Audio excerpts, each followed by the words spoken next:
Ako si Mara, 16 na taong gulang. At kung may isang tao na hindi ko maaring kalimutan, iyon ay si Josh. Sa aming barangay, kami ang magkaibigang laging nagbabangayan. Kahit sa simpleng bagay, hindi kami magkasundo.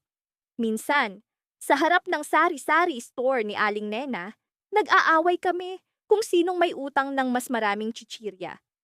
Sabi ni Josh, ako daw. Pero sa pagkakaalam ko, siya ang laging bumibili at hindi nagbabayad.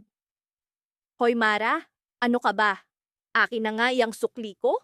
Da- Sigaw ni Josh habang kinukuha ang barya sa aking kamay. Excuse me Josh, ako ang nagbayad kanina. Utang mo yan.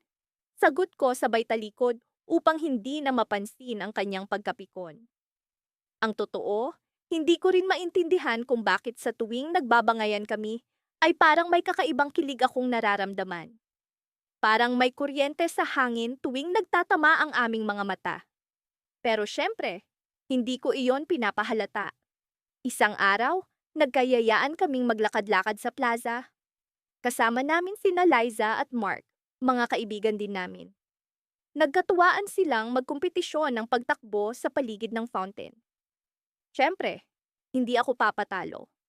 Pero si Josh, tila ba laging nasa likuran ko, pinagtatawanan ang aking estilo sa pagtakbo.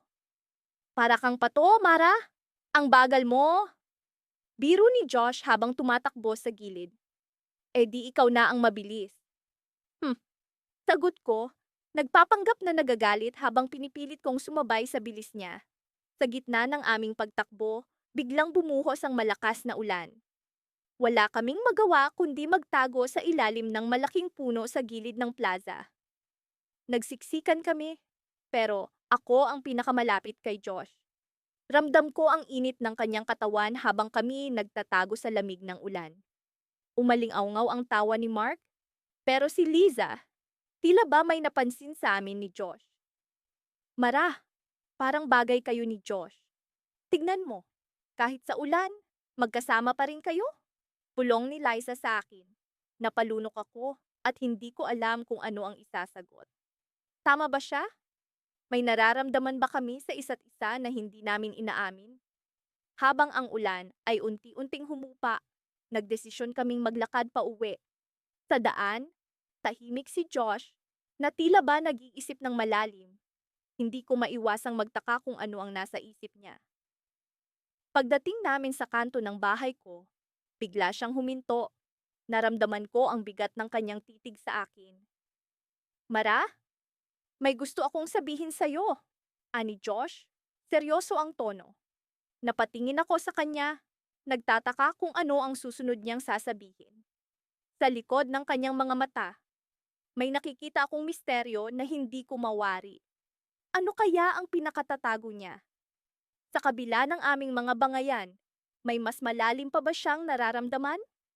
Habang ang gabi unti-unting dumilim, hinintay ko ang mga salitang kanyang bibitawan. Ngunit bago pa man siya makapagsalita, biglang may sumigaw mula sa likuran. Mara Josh, ang daming tao sa plaza. May nangyari ba? Tanong ni Aling Nena, patakbong lumapit sa amin. Hindi ko alam kung bakit, pero lagi na lang kaming nagbabangayan ni Carlo. Mula sa pinakamababang bagay hanggang sa malalaking desisyon, tila hindi kami magkasundo. Pero sa kabila ng lahat ng iyon, hindi ko maipagkakaila na si Carlo ang pinakamalapit kong kaibigan. Sa totoo lang, siya rin ang unang taong hinahanap ko kapag may problema ako. Kahit na minsan, ay siya rin ang sanhi ng problema. Isang umaga, nagkayayaan ang barkada na magpunta sa isang bagong cafe na malapit lang sa eskwelahan. As usual, si Carlo ang naatasang mag-drive. Hindi ko maiwasang magreklamo dahil ang takbo ng kotse niya ay parang turtle. At ako na naman ang naiwan sa backseat kasama ang mga gamit namin. Carlo, baka naman pwede mong bilisan ng kaunti. Baka abutin tayo ng kaalaman ng mga barista bago pa tayo makarating. Ngumiti lang siya ng nakakaloko at sinadyang mag-slow down palalo. Relax lang, Sam. Enjoy the ride. Sabi niya, habang nagpatugtog ng isang lumang romantic song mula sa playlist niya. Pagdating namin sa cafe, agad kaming nag-order ng mga paborito naming inumin. Habang naghihintay, nagpasya kaming maglaro ng impromptu truth or dare. Nang ako'y tatanungin, pinili ko ang truth, iniisip na magiging mas madali ito. Ngunit hindi ko inaasahan ang tanong ni Carlo. Sam, sino sa tingin mo ang pinakamaganda sa barkada? Ngumiti si Carlo. Tila alam na alam ang sagot na gusto kong itago. Ikaw, Carlo, sagot ko. Sabay ngiti ng nakakaloko. Pero hindi physical beauty ha? Maganda ka lang sa ugali, minsan. Tumawa siya at sinabayan ng lahat ng barkada namin. Wow, Sam! Ang ganda ng pagkaka-rephrase mo, sabi ni Carlo. Pero salamat na rin. Nagpatuloy ang laro at hindi na iwasang mas marami pang tanong ang lumabas tungkol sa amin ni Carlo. Noon ko napagtanto na kahit gaano kami kaiba, hindi maitatanggi ang koneksyon namin. Iba ang saya na nadarama ko kapag kasama siya, kahit na puro asaran ang ginagawa namin. Minsan, habang nag-uusap kami tungkol sa mga plano para sa summer break, biglang nagtanong si Carlo ng seryoso. Sam, ano ba ang plano mo pagkatapos ng high school? Nagulat ako sa tanong niya. Karaniwan kasi, puro kalokohan ang usapan namin. Hindi ko pa sigurado, sagot ko. Siguro magka-college pero hindi ko pa alam kung saan. Sa pagkakataong iyon, nakita ko ang seryosong Carlo. Alam mo, Sam, kahit anong mangyari, nandito lang ako para sa iyo, sabi niya. At sa unang pagkakataon, naramdaman ko ang bigat ng mga salita niya. Sa mga sumunod na araw, nagbago ang dynamics ng relasyon namin. Hindi ko alam kung dahil sa seryosong usapan na iyon o sa mga hindi inaasahang pangyayari. Pero nagkaroon ng mga moments na bigla kaming hindi nag-aasaran. Sa tuwing tinitignan ko siya, may kakaiba akong nararamdaman. Isang bagay na hindi ko pa naranasan noon. Isang gabi, nagkayayaan kami ng barkada na magpunta sa isang gala sa eskwelahan. Habang naghahanda, nag-text si Carlo sa akin. Sam, pwede ba kitang sunduin mamaya? Nagulat ako, pero nag-reply ako ng sure. See you later. Hindi ko alam kung bakit. Pero tila may excitement akong naramdaman sa ideya na kami lang dalawa ang magka-date, kahit hindi ito official. Pagdating niya sa bahay, nagulat ako nang makita ko siya. Ang gwapo niya sa suot niyang suit, at para bang ibang Carlo ang nasa harapan ko. Ready ka na ba, Sam? Tanong niya habang iniaabot ang kamay niya. Habang nasa kotse, hindi ko maiwasang mapansin ang kakaibang tensyon sa pagitan namin. Hindi ito katulad ng usual na asaran namin. Mas seryoso, mas malalim. Nang dumating kami sa venue, nagulat ako nang hawakan niya ang kamay ko habang naglalakad kami papasok. Sam, may sasabihin ako mamaya.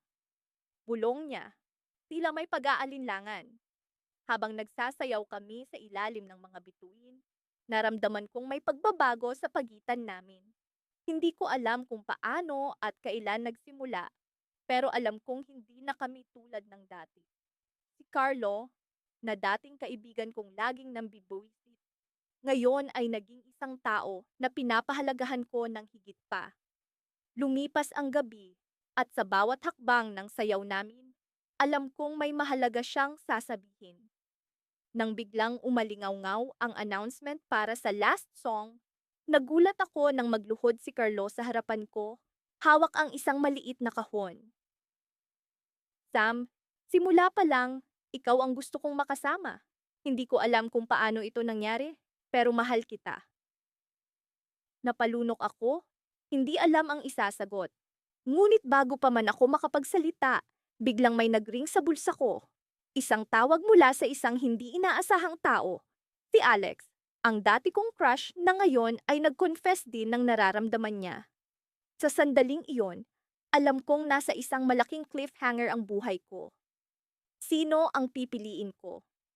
Kahit kailan ay hindi ko inisip na ang simpleng pag-uusap namin ni Carla ay hahantong sa ganito. Kung tutuusin, sanay na ako sa mga argumento namin. Para kaming aso't pusa, hindi magkasundo kahit kailan. Pero, sa araw na ito, may kakaibang nangyari. Nagkataon na pumunta kami sa bagong bukas na kafe sa kanto. Hindi dahil gusto namin, kundi dahil gusto ni Carla na subukan ang bagong inumin na sinasabi niyang trending sa social media. Ako naman, walang magawa kundi sumama. Sa totoo lang, mas gusto kong matulog na lang sa bahay kaysa makipag-agawan ng pwesto sa kafe. Pagdating namin doon, agad na pumila si Carla.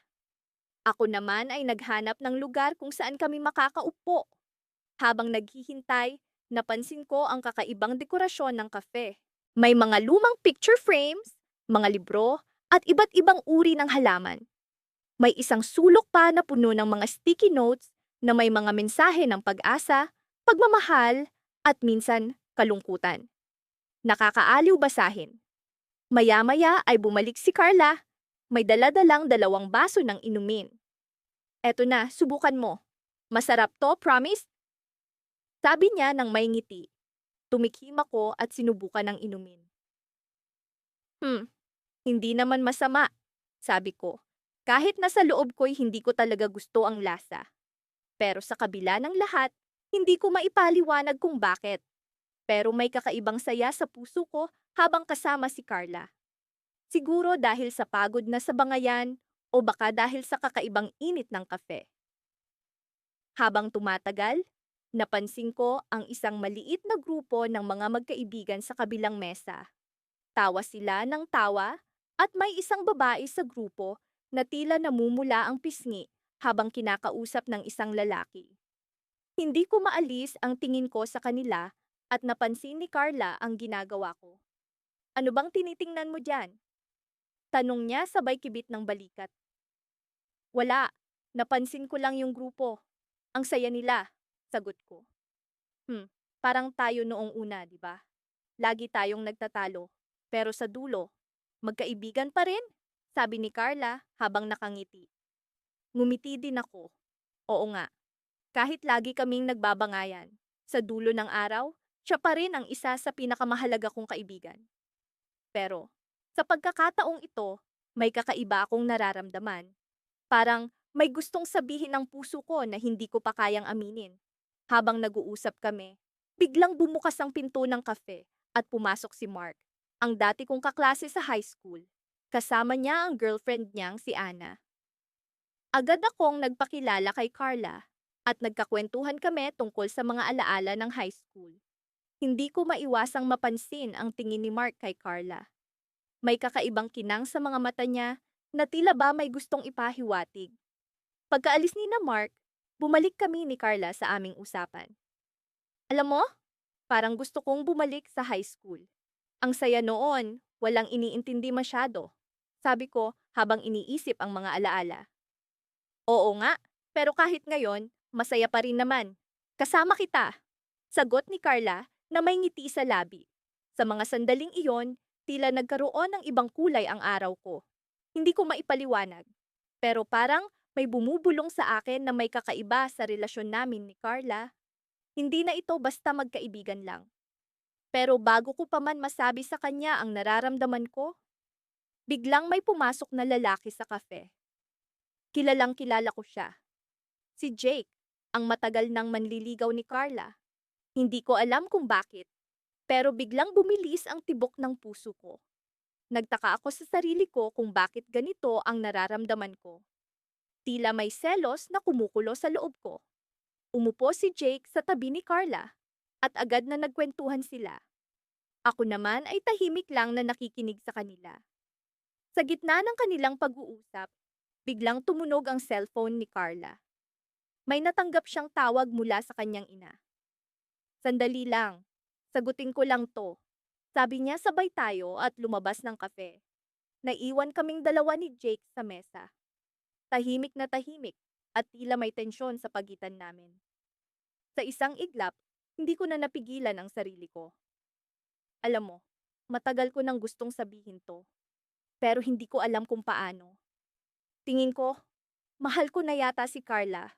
Sabi ko kay Jake, hindi ko na iniisip kung ano ang magiging reaksyon niya. Napatingin si Jake sa akin, tila nagulat sa sinabi ko. Pero, bago pa man siya makasagot, bumukas ang pinto at bumalik si Carla. Okay na, tara na? Tanong niya. Oo, tara namin. Sagot ko habang pilit na tinatago ang kaba sa dibdib ko. Ngunit sa kabila ng lahat, alam kong may binuksan akong bagong kabanata sa kwento namin. Ano kaya ang mangyayari sa susunod? Nagsimula ang araw na hindi ko inaasahan ang mga susunod na mangyayari. Umaga pa lang, naramdaman ko na ang kakaibang pakiramdam na bumabalot sa akin. Parang may hindi inaasahang mangyayari, ngunit hindi ko mawari kung ano iyon. Habang naglalakad ako patungo sa library ng aming eskwelahan, nakita ko si Mia, ang kaibigan kong hindi ko alam kung kaibigan nga ba talaga o kaaway. Lagi kaming nagbabangayan, kahit na sa totoo lang, hindi ko rin naman maipaliwanag kung bakit kami laging ganoon. Uy, Adrian! Ikaw na naman? Bati ni Mia habang nag-aayos ng mga libro sa mesa. Ako pa rin ito. Ano bang inaasahan mo? Sagot ko habang nagkukunwaring may ibang hinahanap sa librong hawak ko. Napangiti siya at sa kabila ng mga masungit na biruan namin, hindi ko maitatangging may kakaiba sa ngiting iyon. Parang may lihim na mensahe sa likod ng kanyang mga mata na hindi ko mabasa. Alam mo, Adrian, kahit na laging tayong nag-aasaran, natutuwa pa rin akong kasama ka, sabi niya, na ikinagulat ko. Ha? Ano ka ba, Mia? Baka nagkakasakit ka na. Biro ko, ngunit naramdaman kong bumilis ang tibok ng puso ko. Bakit nga ba ganoon ang reaksyon ko? Sa kabila ng mga tawanan at biruan, hindi ko maiwasang maisip kung ano ang ibig sabihin ng sinabi niya. Baka naman kasi nagbibiro lang siya tulad ng dati. Ngunit habang tumatagal, unti-unti kong napapansin ang mga bagay na dati ay hindi ko pinapansin. Ang paraan ng pagtitig niya sa akin, ang simpleng pag-aalala kapag may hindi magandang nangyari, at ang masayang pakiramdam kapag magkasama kami. Nagpatuloy ang araw na puno ng tawanan at asaran. Ngunit habang pauwi na kami, naisipan kong yayain si Mia na kumain sa paborito naming karinderya sa tabi ng eskwelahan. Para naman, may lakas tayo sa susunod na asaran, biro ko. Paborito mo lang iyon, Adrian, sagot niya. Pero sumama pa rin siya. Habang kumakain kami, kapansin-pansin ang kakaibang katahimikan sa pagitan namin. Para bang may gustong sabihin si Mia, ngunit hindi niya magawang ilabas. Mia, may problema ba? Tanong ko, habang pilit na inaalam kung ano ang nasa isip niya. Wala naman. Gusto ko lang sanang magpasalamat sa'yo, sabi niya habang nakatingin sa akin. Pasalamat? Para saan? Tanong ko, tila naguguluhan. Para sa lahat ng tawanan, asaran, at basta, salamat, sagot niya, na tila may kahulugan ng bawat salitang binitiwan. Nagpatuloy kami sa pagkain, ngunit hindi ko maalis sa isip ko ang sinabi niya. Ano nga ba ang ibig sabihin ni Mia? Sa kabila ng lahat, naramdaman kong may nabubuong damdamin sa puso ko na matagal ko nang itinatanggi. Hindi ko alam kung tama bang pagbigyan ko ang nararamdaman kong iyon, lalo na't matagal na kaming magkaibigan na laging nagbabangayan. Habang naglalakad kami pauwi, biglang bumuhos ang malakas na ulan. Walang pasubaling huminto kami sa ilalim ng isang malaking puno para sumilong. Mukhang kailangan nating maghintay, sabi ko, habang pinipigilan ang panginginig sa lamig. Oo nga, pero okay lang. Basta kasama kita, sabi ni Mia na ikinagulat ko na naman. Para bang may kung anong kuryente ang dumaloy sa katawan ko. Napalunok ako at hindi ko maalis ang tingin ko sa kanya. Mia, gusto ko sanang malaman kung hindi ko na natapos ang sasabihin ko nang bigla niyang abutin ng kamay ko. Adrian, alam ko na matagal na tayong nagbabangayan, pero hindi ko maitangging may nararamdaman na akong kakaiba para sa'yo. Sabi niya habang mahigpit na hawak ang kamay ko. Nanlaki ang mga mata ko sa sinabi niya. Hindi ko alam kung paano sasagutin iyon. Ngunit bago ko pa man maiproseso ang lahat, Biglang may nag-text sa akin. Si Carla, ang dati kong kaibigan mula sa ibang eskwelahan na matagal ko nang hindi nakikita. Adrian, nandito ako sa bayan. Pwede ba kitang makita? Ang laman ng mensahe. Dito nagsimula ang tunay na kaguluhan sa isip ko. Nagdadalawang isip ako kung ano ang dapat kong gawin. Narito si Mia na tila may pag-asa sa aming dalawa, ngunit narito rin si Carla, ang taong minsang naging espesyal sa akin. Nang tumigil ang ulan, naglakad kami ni Mia pauwi na tahimik lang. Hindi ko pa rin alam kung paano ko sasabihin sa kanya ang tungkol kay Carla. Adrian, okay ka lang ba? Para kang natulala. Tanong ni Mia habang nakatingin sa akin. Oo. Pasensya na. May iniisip lang. Sagot ko, pilit na itinatago ang kaba. Habang papalapit na kami sa kanto kung saan kami maghihiwalay ng daan, biglang bumalik ang tanong sa isip ko. Ano nga ba ang nararamdaman ko para kay Mia? At paano ko haharapin si Carla? Ang mga tanong na ito ang bumabagabag sa akin habang unti-unting lumalayo si Mia, kasabay ng paglubog ng araw. Sa totoo lang, hindi ko na mabilang kung ilang beses na kaming nagbangayan ni Alex. Parang isang walang katapusang teleserye ang buhay namin. Laging may drama, laging may komedya. Madalas, ang mga simpleng bagay tulad ng kung sino ang pipili ng kainan o kung sino ang mas magaling sa video games ay nagiging dahilan ng aming pag-aaway. Pero, sa kabila ng lahat ng ito, hindi ko maikakaila na si Alex ang pinakamalapit kong kaibigan. Isang gabing malamig sa buwan ng Agosto, nagpasya kaming magpunta sa isang bagong coffee shop na malapit sa eskwelahan. Pagdating namin, agad kong napansin ang kakaibang ambience ng lugar. Madilim ang ilaw, may mga lumang libro sa mga istante, at may malamyos na musika na tumutugtog sa likuran. Para sa akin ito, sabi ni Alex habang tinuturo ang mga lumang libro. Alam mo naman na mahilig ako sa mga ganito. Baka mamaya, hindi mo na mabasa yan dahil sa dilim ng ilaw. Biro ko habang umorder kami ng kape. Natawa siya, pero may halong asar. Alam mo, minsan ang dami mong sinasabi. Baka ikaw ang hindi makabasa nito. Habang hinihintay namin ng kape, nagpatuloy ang aming usual na usapan. Pero, sa pagkakataong ito, may kakaibang pakiramdam akong nadarama. Parang may bumabagabag sa akin, pero hindi ko alam kung ano. Alam mo, minsan naiisip ko, simula ni Alex, ano kaya kung hindi na tayo magbangayan? Ano kaya ang mangyayari? Napatawa ako, pero sa loob-loob ko, may tumundong kaba. Boring siguro? Ano pa bang silbi ng pagkakaibigan natin kung hindi tayo mag-aaway? Ngumiti siya, pero may seryosong tingin sa mga mata. Hindi naman sa ganon. Parang gusto ko lang malaman kung paano tayo magiging magkaibigan na hindi laging nag-aaway. Sa unang pagkakataon, hindi ko alam kung ano ang sasabihin.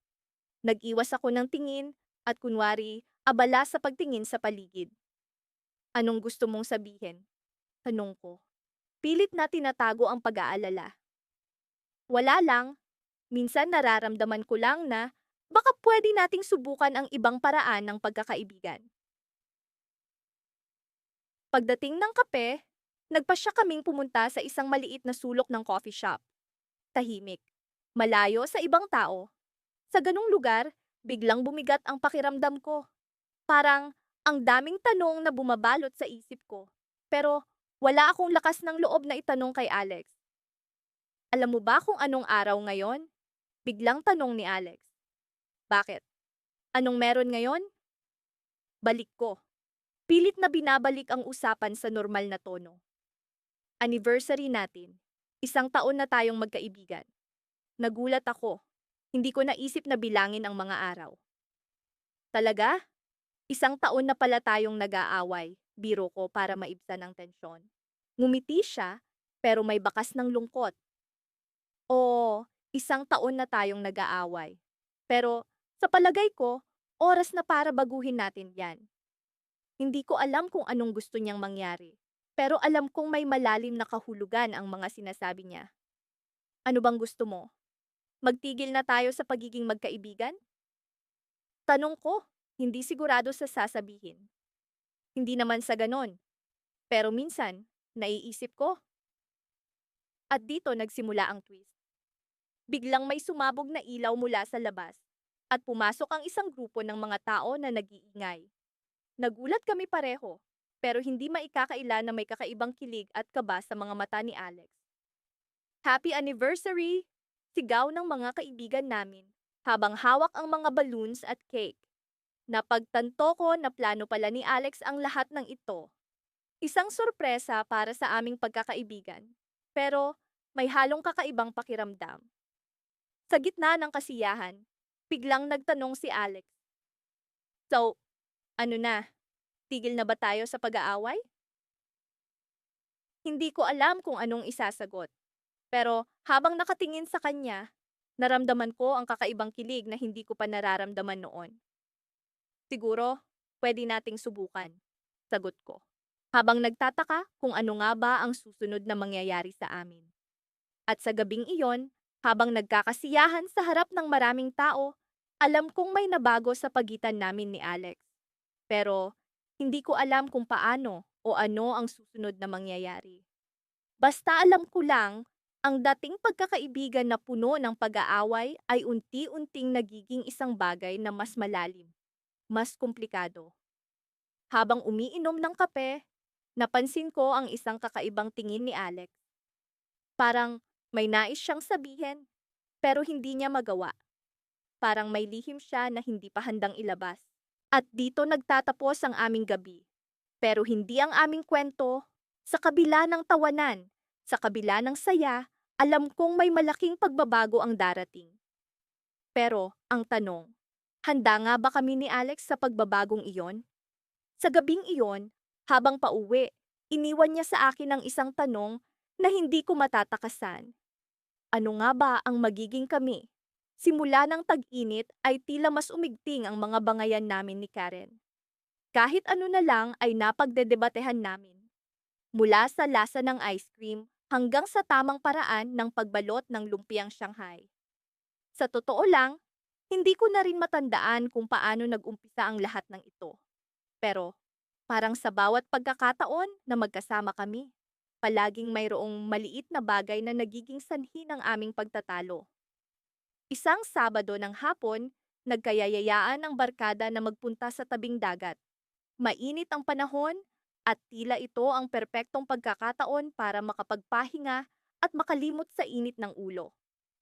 Habang nasa daan kami sakay ng jeep, hindi maiwasan ng masayang kwentuhan. Ngunit ang mga tinginan namin ni Karen ay tila palaging may nakatagong ngiti ng hamon.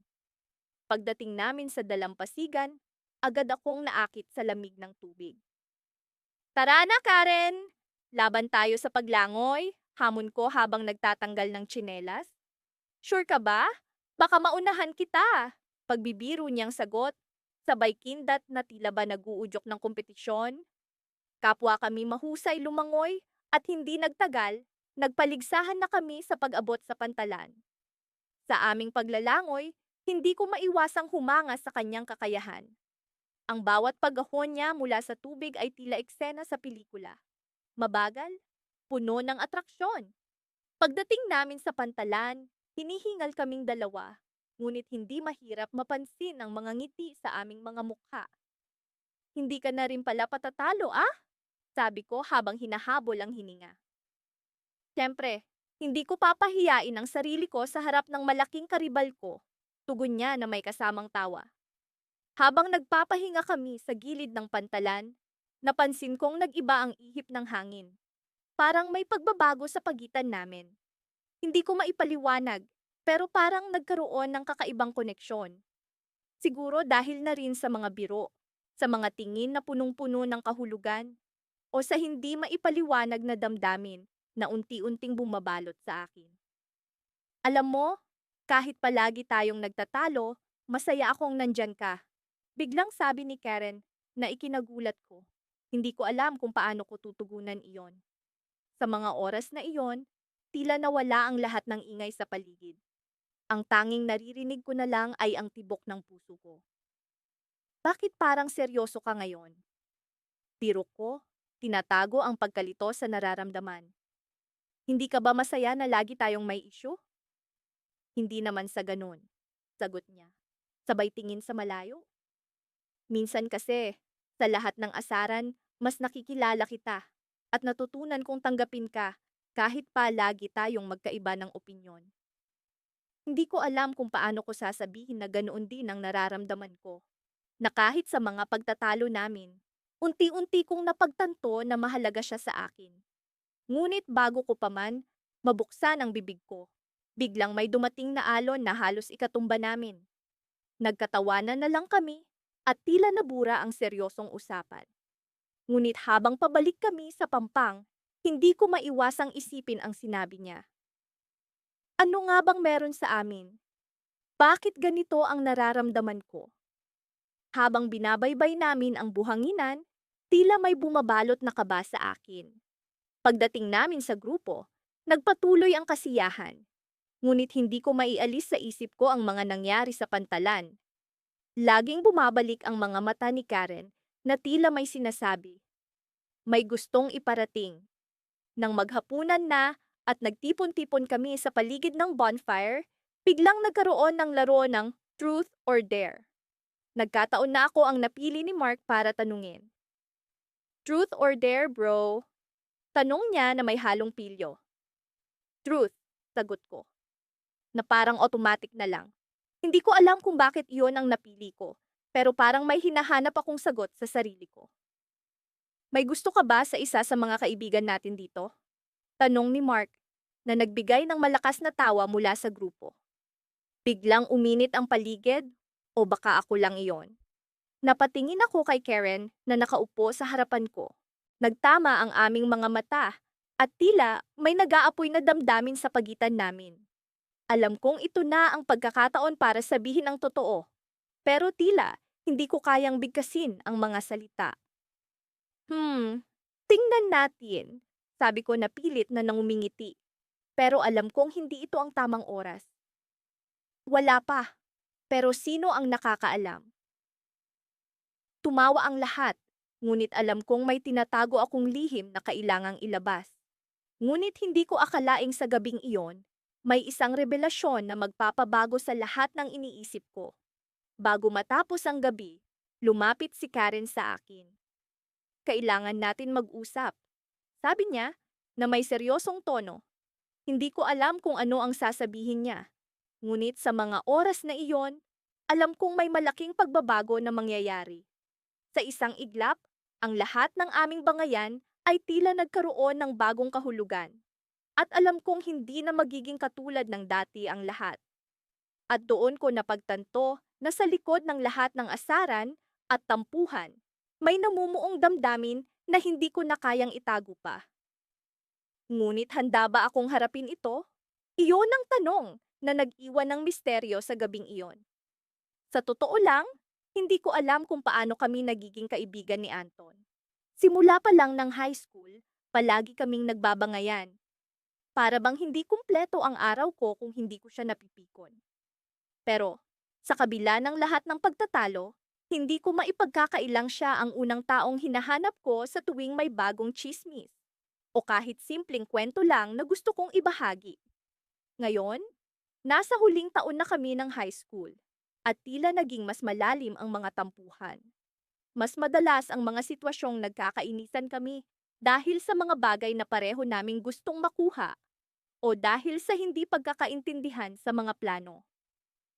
Pero, sa kabila ng lahat, hindi ko maisip kung paano magiging masaya ang araw ko kung hindi ko siya kasama.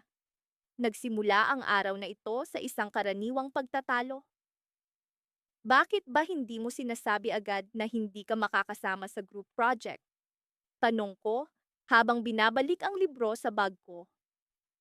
Alam mo namang kailangan natin itong matapos. Sumagot si Anton habang nag-aayos ng kanyang gamit. May emergency lang sa bahay. Hindi naman ito palaging nangyayari, Ella. Hindi mo ba naiintindihan? Bakit hindi mo sinabi agad? Ang hirap ng ganito, Anton. Sagot ko. medyo naiinis pa rin. Nagpatuloy ang aming pagtatalo hanggang sa oras ng uwian. Habang naglalakad kami pauwi, bigla na lang siyang tumigil. Ella, hindi mo ba napapansin na lagi na lang tayo nag-aaway? Tanong niya, seryoso ang tono. Tumigil din ako sa paglalakad. Oo, pero hindi naman ibig sabihin nun na hindi kita gusto bilang kaibigan. Alam mo namang ganoon lang talaga tayo, di ba? Napabuntong hininga siya. Ella, may gusto akong sabihin sa'yo. Naramdaman ko ang kaba sa dibdib ko. Ano kaya ang sasabihin niya? Ano yon, Anton? Hindi ko alam kung paano ko sasabihin to. Pero, sa dami ng mga pinagtatalunan natin, sa dami ng mga oras na iniisip ko kung bakit ba kita pinapansin, na-realize ko na. Na-realize ko na mahal na kita. Parang huminto ang mundo ko. Hindi ko alam kung anong sasabihin, kung anong mararamdaman. Parang sa isang iglap, lahat ng tampuhan namin ay nagkaroon ng ibang kahulugan. Anton, hindi ko alam. Hindi ko alam kung ano ang isasagot ko. Ngumiti siya, pero halatang kinakabahan. Ella, okay lang. Hindi ko naman inaasahan na magkakaroon agad ng pagbabago. Gusto ko lang malaman mo. Hindi ko alam kung anong gagawin ko. Ang daming tanong na pumapasok sa isip ko. Ano ang mangyayari sa pagkakaibigan namin? Paano kung hindi ko siya kayang mahalin? Pero, sa isang bahagi ng puso ko, may kakaibang saya. Hindi ko alam kung bakit. Pero parang may piraso ng puso ko ang nagsasabing tama lang na nandito siya. Na tama lang ang nararamdaman niya. Pagdating sa bahay, hindi ko mapigilang isipin ang mga nangyari. Nakakatuwa. Pero nakakatakot din. Hindi ko alam kung paano ko haharapin si Anton sa susunod na makita ko siya. Pero, sa kabila ng lahat, alam kong hindi ko siya kayang talikuran. Hindi ko kayang mawala siya sa buhay ko. Sa mga sumunod na araw, mas naging awkward ang aming mga pag-uusap. Pero, sa kabila ng lahat, mas naging malapit kami sa isa't isa. Mas madalas na kaming nagkakasama. Kahit na minsan ay tahimik lang kaming naglalakad, hindi na kailangan ng maraming salita. Isang gabi, habang naglalakad kami pauwi, bigla na lang niya akong tinanong, Ella, ano na? Ano na tayo? Napahinto ako. Anton, hindi ko pa alam, pero gusto kong malaman mo na mahalaga ka sa akin. Ngumiti siya, masaya sa narinig. Okay lang, Ella, hindi naman kita minamadali. Salamat, Anton. Sagot ko, habang naglakad kami papunta sa paborito naming tambayan. Habang nakaupo kami sa ilalim ng mga bituin, biglang sumagi sa isip ko ang isang katotohanan na hindi ko pa nasasabi sa kanya. May lihim din akong nararamdaman para sa kanya. Pero bago ko pa man ito masabi, biglang may nag-text sa akin. Napatingin ako sa cellphone at nagulat sa nabasa. Ella, I need to talk to you. It's urgent. Please meet me tomorrow at 5 p.m. Ang text na ito ay mula kay Marco, ang kababata ko na matagal nang may gusto sa akin. Hindi ko alam kung anong sasabihin kay Anton. Paano kung may kinalaman ito sa nararamdaman ni Marco? Paano ko haharapin ang sitwasyong ito? Habang nakaupo kami sa ilalim ng mga bituin, naramdaman kong may malaking pagbabago ang mangyayari sa susunod na mga araw. At sa kaibuturan ng aking puso, alam kong dapat kong harapin ang lahat ng ito. Kahit na hindi ko pa alam kung paano. Hindi mo ba talaga maintindihan, Migs? Tanong ko habang nakatingin sa kanya. Ang araw ay nagsisimula ng lumubog sa likod ng mga bundok sa likuran namin. Nagbibigay ng gintong liwanag sa paligid. Nasa parke kami, kung saan madalas kaming magtalo ng walang kapararakan. Mga bagay tulad ng kung sino ang mas mabilis magbisikleta o kung sino ang mas magaling sa video games. Minsan, iniisip ko kung bakit ko pa pinagtitiyagaan ang ganitong klaseng kaibigan. Pero, sa likod ng lahat ng bangayan, siya ang laging nandyan tuwing kailangan ko ng kasama. Na para bang may magneto na laging humihila sa amin sa isa't isa. Ikaw ang hindi nakakaintindi, Lila. Sagot niya, habang nag-aayos ng kanyang buhok na palaging magulo. Bakit ba kailangan mo pang pilitin ang sarili mong maging perpekto sa harap nila? Napabuntong hininga ako. Alam ko namang may punto siya. Simula nang makuha ko ang scholarship sa isang prestihiyosong paaralan sa Maynila, lagi na lang akong nag-aalala kung paano ko mapapantayan ang expectations ng mga tao sa paligid ko. Pero, si Migs, siya lang yata ang hindi nagbago ng tingin sa akin. Para sa kanya, ako pa rin ang dating Laila na palaging may palpak sa buhay. Kasi, Migs, hindi naman lahat nabibigyan ng ganitong oportunidad. 'Di ba? Gusto ko lang namang patunayan sa sarili ko na kaya ko ring maging matagumpay. Sagot ko, habang nakatingin sa malayo, sa dulo ng daan kung saan nagsisimula ang dilim. Pero, paano ka magiging masaya kung lagi ka na lang nag-aalala? Tanong niya, tila may malalim na pag-aalala sa tono ng kanyang boses. Hindi ba dapat mas mahalaga ang kaligayahan mo kaysa sa expectations ng iba? Napaisip ako sa sinabi niya. Sa totoo lang, hindi ko pa rin lubos maisip kung paano niya nagagawa na magpatawa at magpangiti sa akin kahit na sa pinakamadilim na araw ko. Kahit na madalas kaming nagbabangayan, sa huli, siya pa rin ang taong laging nandyan para sa akin. Nagsimula kaming maglakad palayo sa parke, patungo sa paborito naming kainan sa kanto. Sa gitna ng katahimikan, bigla siyang nagtanong, Lila, naisip mo bang na baka kaya tayo laging nag-aaway ay dahil sa isang bagay na mas malalim pa sa simpleng pagkakaibigan? Napahinto ako sa paglakad. Tumingin ako sa kanya at sa unang pagkakataon, nakita ko ang isang ekspresyon sa kanyang mukha na hindi ko pa nakita dati. Para bang may gusto siyang sabihin na matagal na niyang inilihim. Ano tong ibig mong sabihin? Tanong ko, tila nagtataka at medyo kinakabahan sa posibleng sagot. Na, baka kaya lagi tayong nagbabangayan ay dahil baka may nararamdaman na tayong iba para sa isa't isa. Hindi niya maipaliwanag ng maayos, tila nag-aalangan na baka mali ang iniisip niya. Parang bigla akong nawalan ng hininga. Hindi ko alam kung paano ko sasagutin ang tanong niya. Sa dami ng pagkakataon na nag-aaway kami, hindi ko naisip na maaaring may mas malalim na dahilan kung bakit kami laging nagkakasagutan. Bakit mo biglang naisip yan, Migs? Tanong ko, pilit na itinatago ang pagkalito sa aking boses. Sa totoo lang, hindi ko rin alam. Sagot niya, habang pilit na iniiwasan ang aking tingin. Pero minsan, naiisip ko na kaya siguro kita palaging binibiro at inaasar ay dahil gusto kitang makitang masaya, na baka gusto kitang makasama hindi lang bilang kaibigan. Bigla akong natamimi. Hindi ko alam kung anong mararamdaman. Sa isang banda, parang may bahagi sa akin na natutuwa sa sinabi niya. Pero sa kabilang banda, paano ko malalaman kung tama nga ang nararamdaman ko? Habang naglalakad kami, ang katahimikan sa pagitan namin ay tila naging napakabigat. Ang mga ilaw sa paligid ay nagsimulang magniningning habang nagiging mas madilim ang paligid.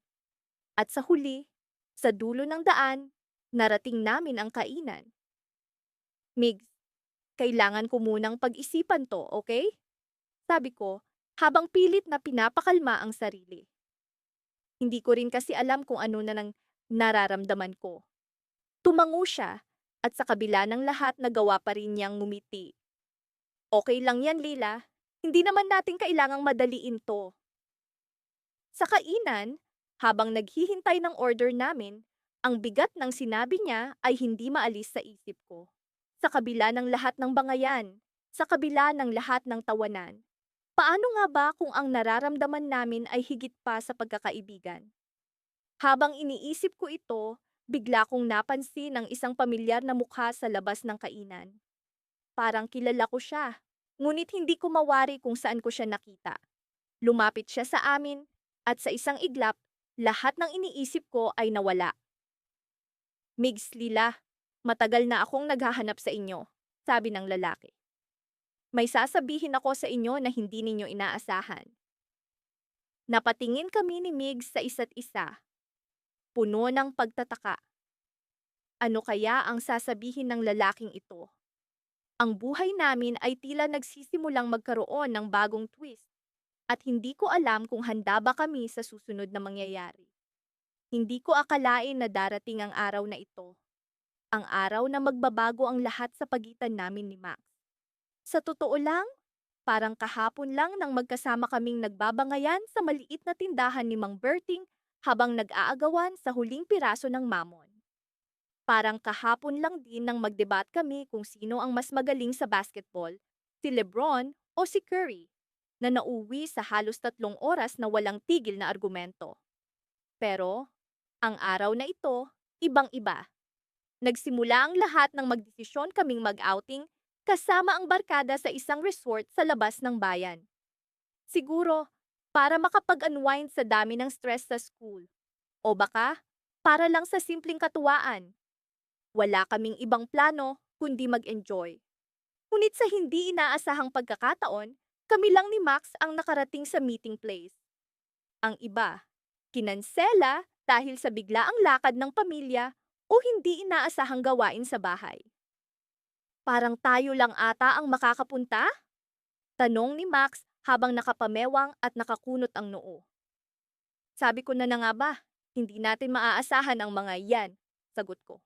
Sabay tawa. Pero sa loob-loob ko, may kaba. Kami lang? Paano kung magtalo na naman kami sa kahit ano? Baka sa gitna ng swimming pool magbatuhan kami ng tubig hanggang sa magkasakitan. Sa kabila ng lahat, nagpatuloy kami sa plano. Pagdating sa resort, agad kaming pumunta sa pool area. Ang tahimik ng paligid, tila kami lang ang tao sa buong lugar. Habang naglalakad, napansin kong kakaiba ang pakiramdam ko. Sa dati naming mga outing, laging may kasama kaming barkada. Pero ngayon, parang may kung anong pader ang bumabalot sa amin na tila nag-uudyok na hindi kami mag-away. Gusto mo bang maglaro? Laban tayo sa tubig? Hamon ni Max. Paglabas niya mula sa locker room. Wala kang laban sa akin, alam mo yan. Sagot ko, sabay talon sa pool. At doon nagsimula ang seryosong labanan sa tubig na nauwi sa tawanan. Hindi ko maipaliwanag, pero habang tumatagal kami sa tubig, unti-unti kong nararamdaman ang kakaibang koneksyon sa pagitan namin ni Max. Parang may sinasabi siyang hindi niya kayang sambitin sa mga salitang alam namin. Pagkatapos ng swimming, umupo kami sa tabi ng pool at nagkwentuhan. Tungkol sa mga pangarap, sa mga plano sa hinaharap, at pati na rin sa mga bagay na kinatatakutan namin. Sa unang pagkakataon, nakita ko si Max na seryoso, walang bahid ng pangaasar o pagbibiro. Narealize ko na marami pala kaming pagkakatulad, hindi lang sa mga bagay na kinahihiligan, kundi pati na rin sa mga bagay na pinahahalagahan. Alam mo, hindi ko naisip na ganito tayo kaseryoso mag-usap, sabi ni Max habang nakatingin sa malayo. Oo nga parang ibang level na, sagot ko. Pero masaya, parang mas kilala kita ngayon. Sa puntong iyon, nagkaroon ako ng kakaibang kaba. Hindi ko alam kung dahil sa malamig na hangin o dahil sa init ng tanawin na nagmumula sa kanya. Pagsapit ng gabi, nagdesisyon kaming maglakad sa dalampasigan. Ang hangin ay malamig at ang alon ay tila musika sa aming pandinig. Sa ilalim ng mga bituin, nagpatuloy ang kwentuhan. May ipagtatapat ako sa iyo, biglang sabi ni Max, na ikinagulat ko. Ano yon? Tanong ko, na tila may kaba sa dibdib. Alam mo ba, nung una kitang nakita, inis ako sa iyo. Parang ang yabang mo kasi, pagsisimula niya habang nakatingin sa mga bituin. Talaga?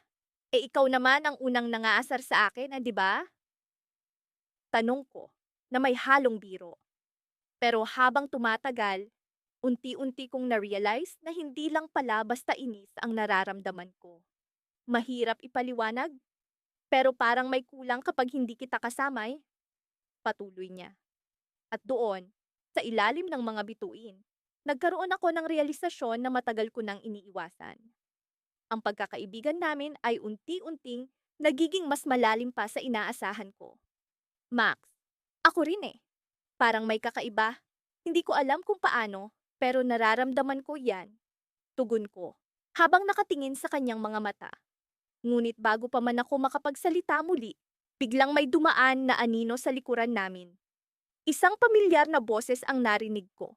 Tila boses ni Kim, isa sa mga kaibigan namin. Hoy, ano bang ginagawa niyo dyan? Maghuhukay ng yaman? Sigaw ni Kim na ikinagulat namin. Biglang bumalik ang tawanan, ngunit hindi ko maalis ang iniwang tanong sa akin. Ano nga ba ang mangyayari sa amin ni Max? Ang dating simpleng pagkakaibigan ay tila may binabantaang pagbabago. At habang naglalakad kami pabalik, naramdaman ko ang kakaibang init sa aking palad na tila nagsasabing hindi ito ang katapusan ng kwento namin. Sa halip, ito ay simula ng mas komplikadong kabanata. Sa totoo lang, hindi ko talaga alam kung paano kami nauwi ni Alex sa ganitong sitwasyon.